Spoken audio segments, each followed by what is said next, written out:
Alors là, c'est le pliage. Alors, donc en fait,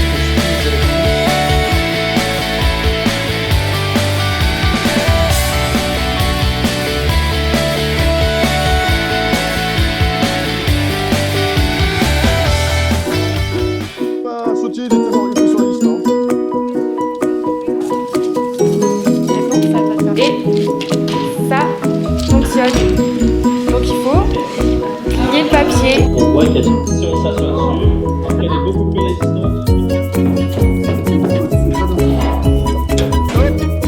Avance. Viens voir.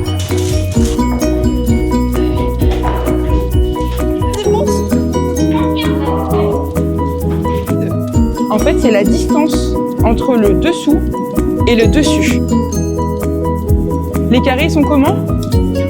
Ils se déforment, c'est ça, ils glissent entre eux. On est collés entre elles avec le petit rivet, d'accord? Pourquoi une forme de I?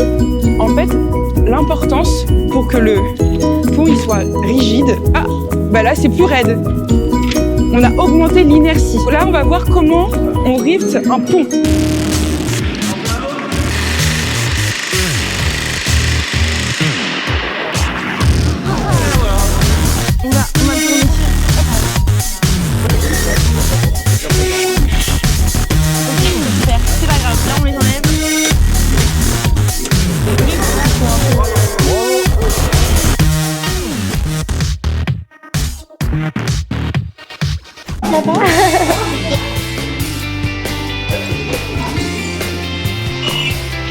Allez, faut qu'il y ait plus de briques. Il faut tout mettre.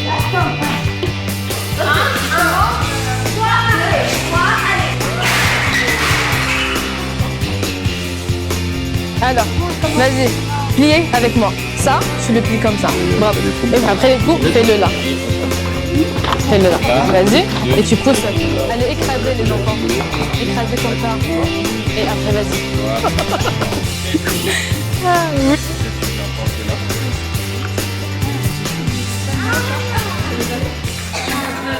La pression va augmenter, donc ça va écraser la forme jusqu'à ce que le petit sous-marin il se déforme, il casse, puis il explose. Ok? Bah là, on va peut-être. Ça veut dire qu'on peut pas les utiliser.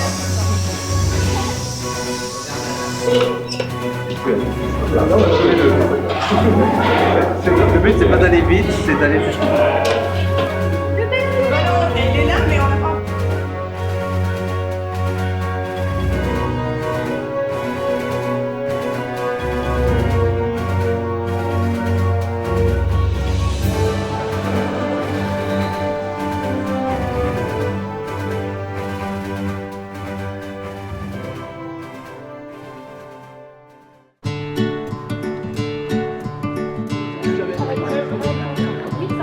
À l'intérieur de ce béton, là, quand les ouvriers sont venus le construire, ils ont mis des petites armatures en métal comme ça. C'est ce qui fait qu'on appelle ça du béton armé et ça va permettre de le solidifier. Donc comme ça, il est beaucoup plus rigide. Il y a une grande diversité de richesses et dans cette pièce, ce qui est assez intéressant, c'est que dans les matériaux qui sont choisis, c'est aussi des références aux différents pays. Et donc en fait, on a l'interculturalité et la richesse de chacune de ces cultures. Tout à l'heure, vous vous souvenez, je vous ai dit, le toit il est incliné comme ça. Il tient sur un grand mur en nervure, un autre ici, et les poteaux au milieu. Donc ces poteaux-là, c'est le troisième point d'appui qui tient toute la toiture.